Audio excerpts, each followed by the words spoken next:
సంచిత కర్మలు అంటే జన్మ జన్మల్లో మనం చేసి కూడబెట్టుకొని ఒక జన్మ నుంచి ఒక జన్మకి మోసుకుంటా వచ్చాం.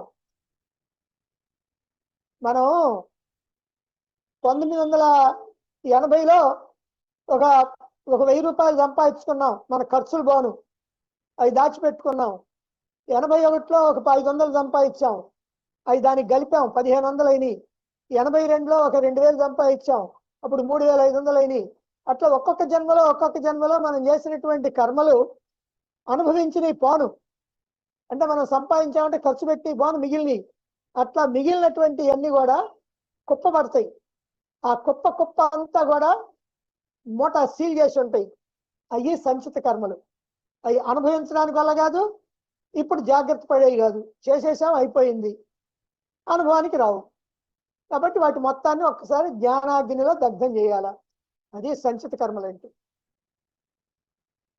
ఆగామి కర్మలు అంటే ఇప్పుడు చేసేయి, ప్రారంభ కర్మలు అంటే ఇప్పుడు అనుభవించేయి. ఈ చేసేయి కాదు, అనుభవించేయి కాదు, ఎప్పటి నుంచో వస్తున్నాయి. పెద్ద మూట, మామూలు మూట కాదు, పెద్ద మూట.